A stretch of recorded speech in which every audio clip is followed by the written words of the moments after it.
Good morning, students. 7th standard science subject 14th lesson elements and compounds and mixtures. The element and compound that we have seen in the last videos. What is an element? Yeah, a substance whose molecules are made of one or more atoms which are exactly alike is called element. जो भी substance का molecule जो रहता है एक या दो atoms का एक जैसा दिखता है उसको बोलते हैं element. Okay. And what is a compound? The substance formed by a chemical combination of two or more elements is a compound. दो से ज़्यादा एलिमेंट्स यूज़ करके जो भी सब्सटेंस बनाते हैं उसको बोलते हैं compound. Today now we will see the mixture. A mixture is formed by mixing different elements और कंपाउंड्स. तो मिक्सचर कैसे बनाते हैं? बहुत सारे कंपाउंड्स या एलिमेंट्स मिक्स करके मिक्सचर बनाते हैं. And the proportion of various compounds is in A mixture is not fixed. उसमें प्रोपोर्शन जो रहता है फिक्स नहीं रहता है, चेंज होते ही रहता है. And no chemical changes takes place during the formation of mixture and no new substance is formed. जब मिक्सचर बनता है तो नया आइटम्स कुछ भी नहीं बनता है और केमिकल चेंजेस भी उसमें होता नहीं. ठीक है, इतना आया समझ में? Okay. Next is the method of distillation. Distillation method बोला तो क्या रहता है?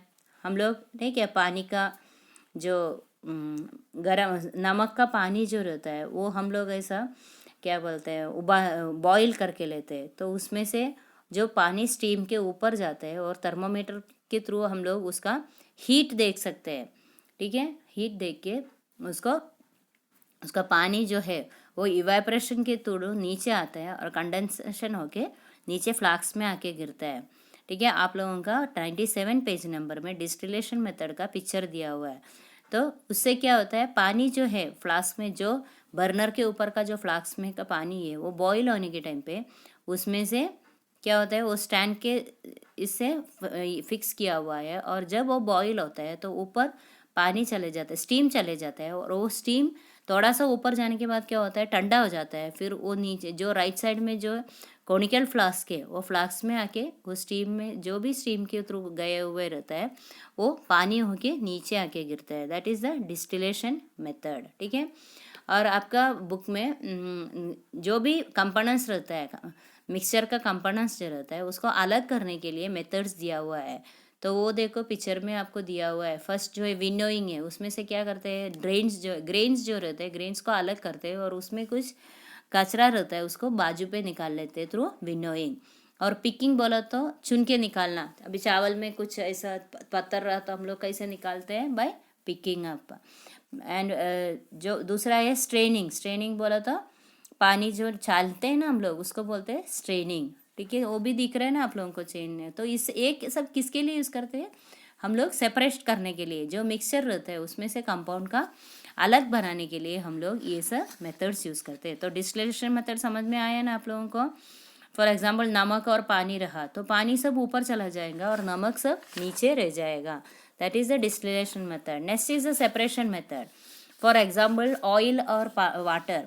If we are mix the oil and water या kerosene and water, we want to separate them, then we are using the which method? Separation method. In your 98 page number textbook 14.5 diagram they had given about the separation method.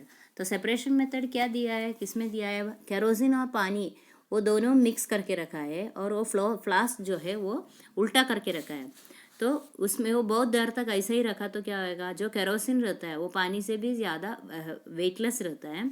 तो kerosene सब ऊपर ऐसा तैरता है. आप लोग देखा रहेगा पानी में तेल डालने के बाद क्या होता है वो पानी के ऊपर फ्लोट होता है. वैसे केरोसिन भी पानी के ऊपर फ्लोट होता है. तो पानी सब नीचे आ जाता है और केरोसिन ऊपर रह जाता है.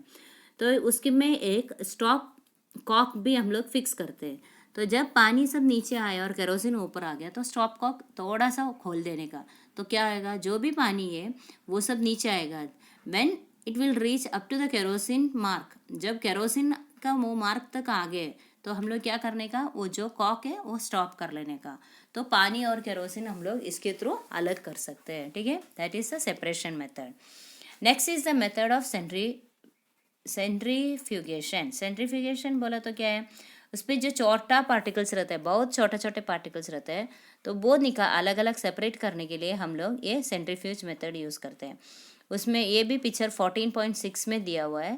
तो इलेक्ट्रिकल सेंट्रीफ्यूज के थ्रू क्या होता है, जो छोटे छोटे पार्टिकल्स है वो दो ये रखा हुआ है, उसमें दो क्या यूज़ किया हुआ है, हाँ ट्यूब, टेस्ट ट्यूब्स जो दिख रहे हैं क्या आप लोगों को, दो टेस्ट ट्यूब्स है। तो जब वो स्पीड में घूमेंगे तो ये टेस्ट ट्यूब के अंदर जो पार्टिकल्स है वो सब चले जाएगा और ये सेपरेट हो जाता है। ऊपर बड़े बड़े छोटे छोटे पार्टिकल्स ऊपर रह जाते हैं और बड़े पार्टिकल्स जो रहते हैं वो क्या होता है, नीचे चले जाता है। तो that is the centrifuge method.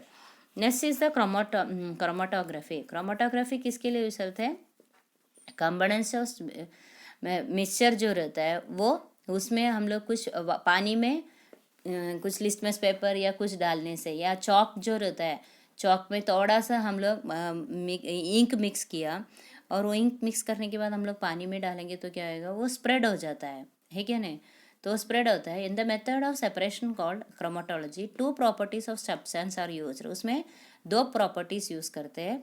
And solubility of the substance in the solvent that may moves up the ability of a substance to stick the stationary filter paper. तो फिल्टर पेपर यूज़ करके हम लोग ये chromatography करते हैं। और जो mix ये रहता है क्या बोलते हैं, सोल्यूबल रहता है, वो पानी में मिक्स हो जाता है, और जो इनसोल्यूबल रहता है वो उसमें स्टिक ऐसा ही रह जाता है। तो वैसा हम लोग फिल्टर पेपर के थ्रू ये क्रोमेटोग्राफी करते हैं। ओके, आया इतना समझ में, क्या क्या देगा हम लोग, सेपरेशन कैसे करने का, सेपरेशन में कौन सा मेथड देगा, distillation method, separation method, centrifuge method and chromatography. और उसके पहले क्या देखा, एलिमेंट्स, मिक्सचर और कंपाउंड, है ना, element, compound and mixture, that all have we have seen in this lesson. Okay, bye.